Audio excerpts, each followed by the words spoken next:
Bula. Just kidding. We're not in Fiji anymore, but we're bringing Bula here.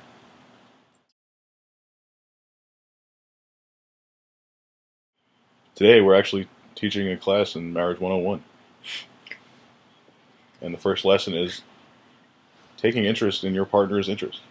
I've been a huge sports fan my whole life.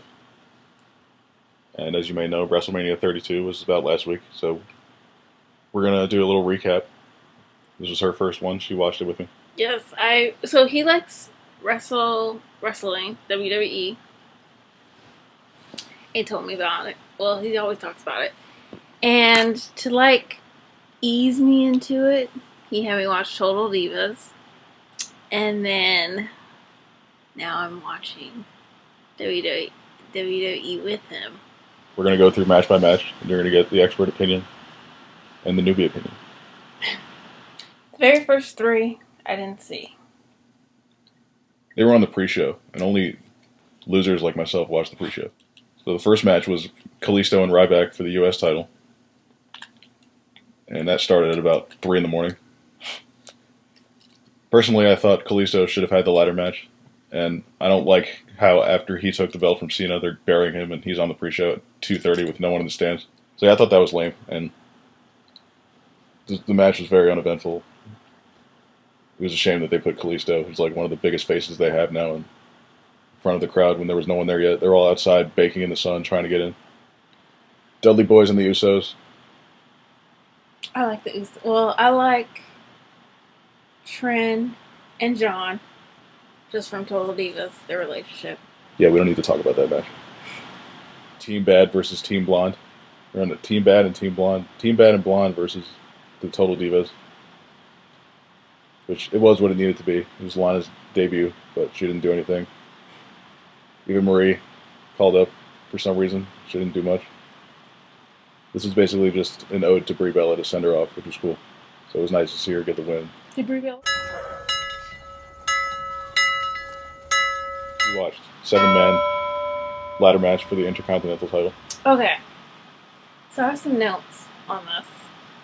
First of all, I know one of the guys is Nikki Bella's ex-boyfriend.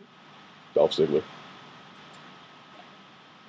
Secondly, even though wrestling, WWE and stuff is not real, if they are throwing people on these ladders, it has to hurt. Thirdly, you can tell when you know when somebody's not gonna win because they go so slow and it's so funny, like climbing up the ladder.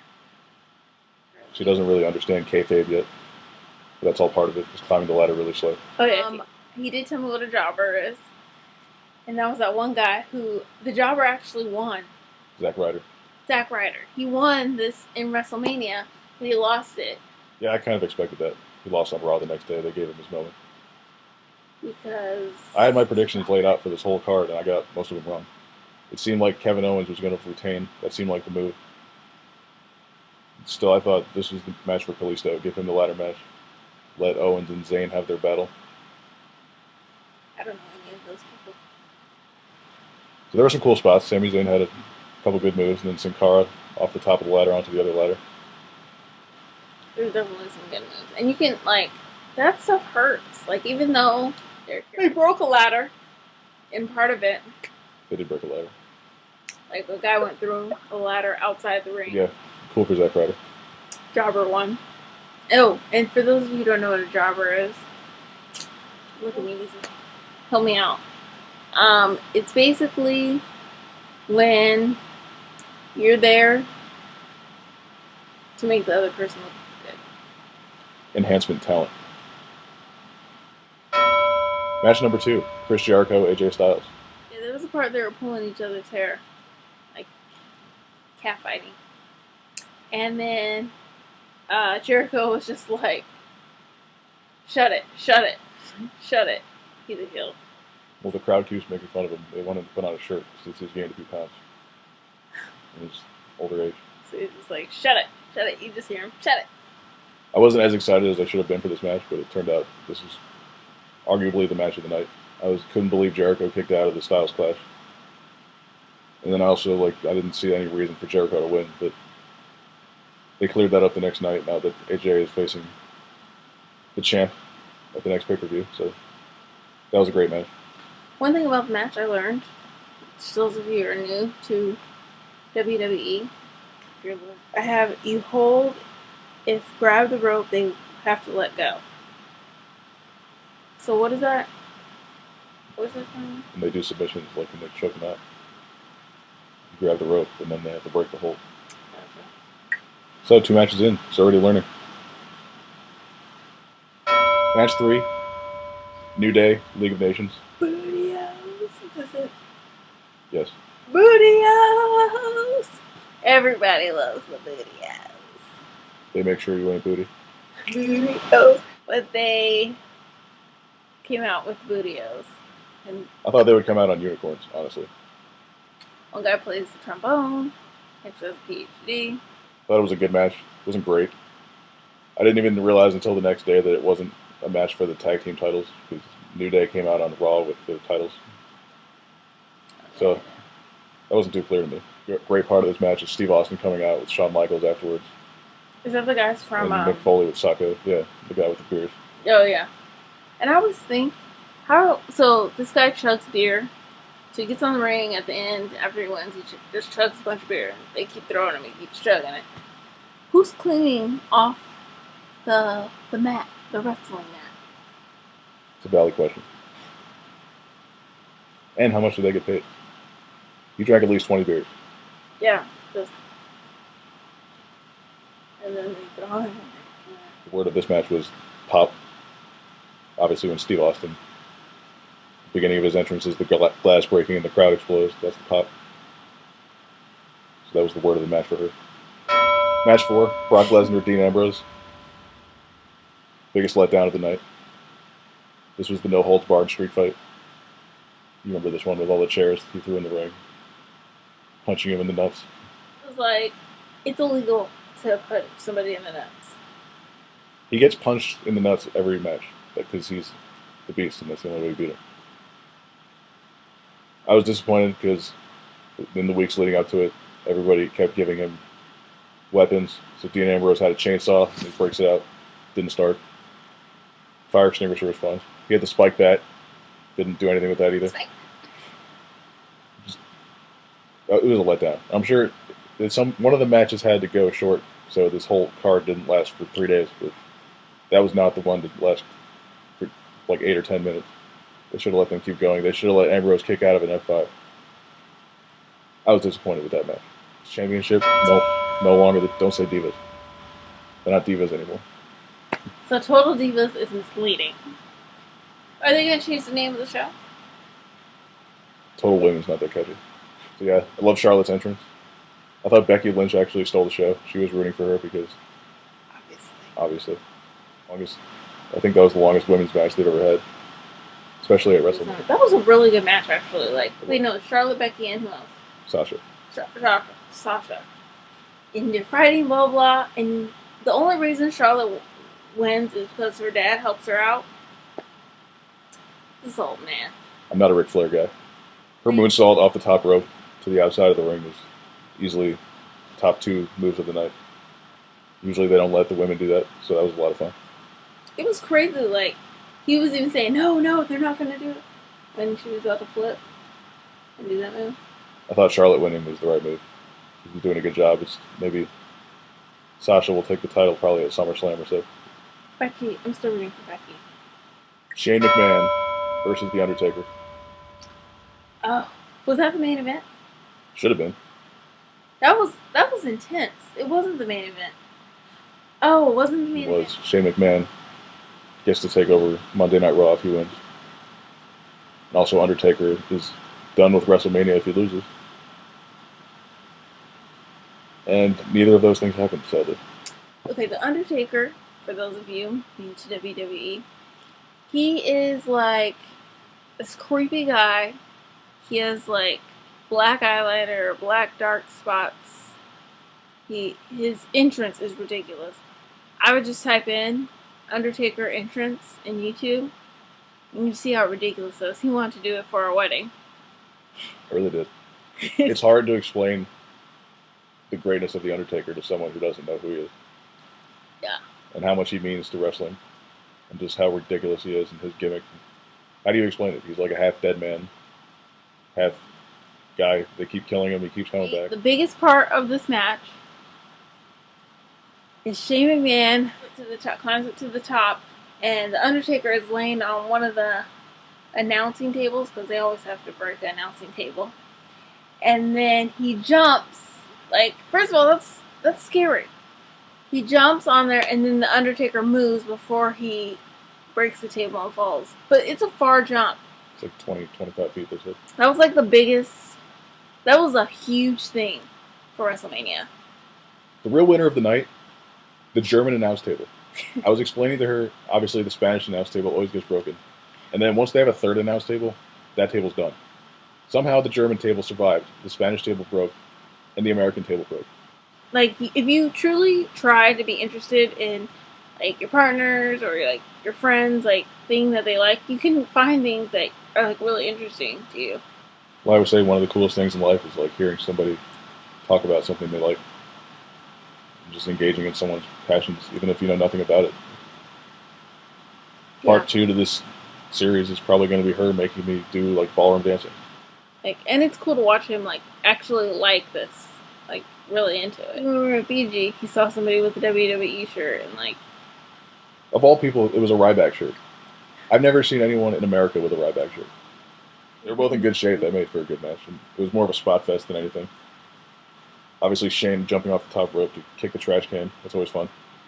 And he kept going underneath the thing for different things, like the flyers and the trash can. Like, well, that's the only way to beat The Undertaker. You have to, like, kill him. Yeah, and he did all that stuff and still didn't beat him.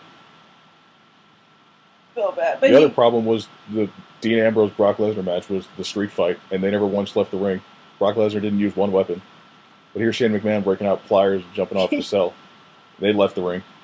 They left the ring when there's a cell around it. Brock Lesnar couldn't leave the ring. Andre the Giant Memorial Battle Royal Trophy. That's a lot. That is a tongue twister. Yeah. Andre the Giant Painful. Memorial Battle Royal. Andre the Giant Memorial. Wait, say that again? Andre the Giant Battle Memorial. Battle Royal. Andre the Giant Memorial Battle Royal. Andre the Giant Battle. Okay. Obviously, the star of this match was Shaq. Yeah. Did not see that coming. We were like, what Shaq said, one day he'll be in WWE or something. And we were like, what the... Okay, just like Dr. Phil was on yesterday, you're just like, what? I think that's the thing that a lot of casual fans don't know is all the run-ins are great.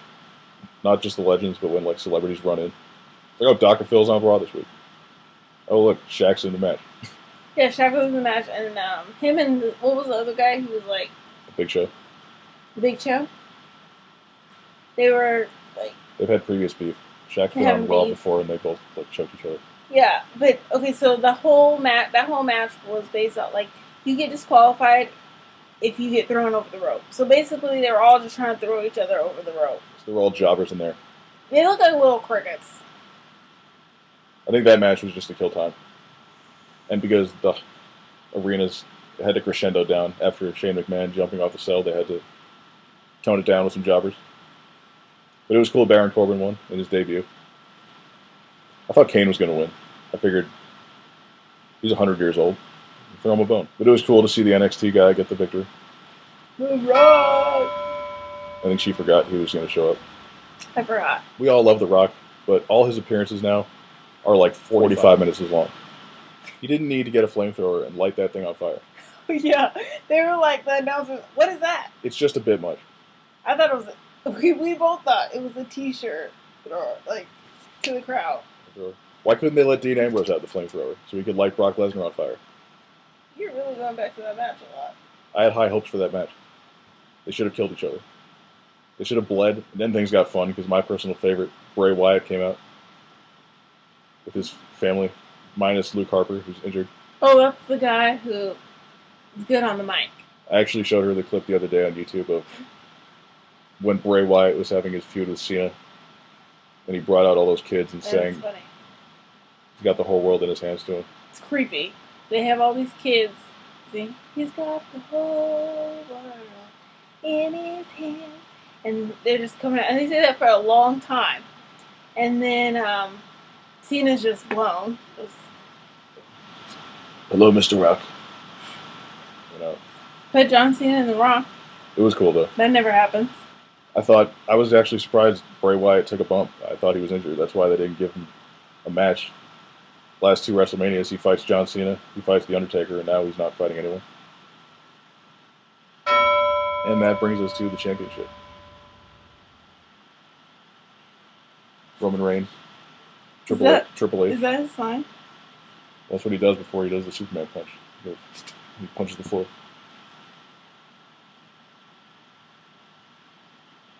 A lot of boos for good old Roman. Stephanie McMahon's promo to cut like right before Triple H came out was fantastic. Yeah, she's crazy. Very slow moving match. Another match that definitely needed some blood after they both beat the crap out of each other the previous few weeks. Roman Reigns, like he's a face right now, but definitely heel material. Just how he even walks in is just like attitude. And his long hair. The first thing he did was Triple H in the corner, and he did the DX. Now you see on Raw, they're kind of embracing it, finally, letting him gradually turn heel. Last night he teams with Bray Wyatt after they had their battles, so that it doesn't get more heel than that for him. It's a lot to expect from the crowd to get excited about this match after they've been there for legitimately 7 hours.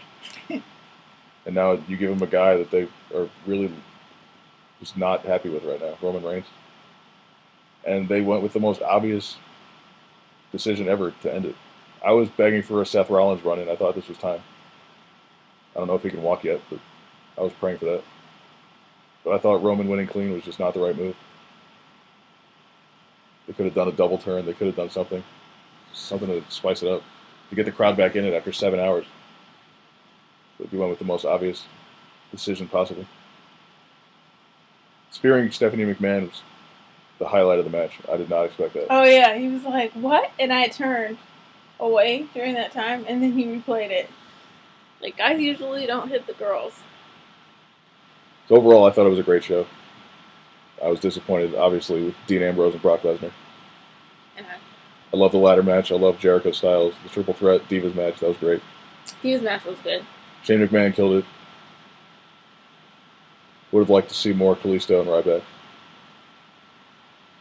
Would like to see Bray Wyatt main event next year. And I would just like to see another good show. Yeah, I watch it now. I watch it as like an art form. As a kid, I was just like, "Oh, Sting, he's got a baseball bat. He's beating everyone up." But fun. It's definitely worth. It makes you feel like a kid after a long, hard days of work. That's what wrestling does. It's definitely good to get into your husband's or your boyfriend's like hobbies, and your girlfriend and wife. Like, get into it, learn something new, make it a couple thing. Whatever you want to do. Feel free to subscribe. This is only blog number 2 for us. 3. Already lost count. And we promise we'll do better next time.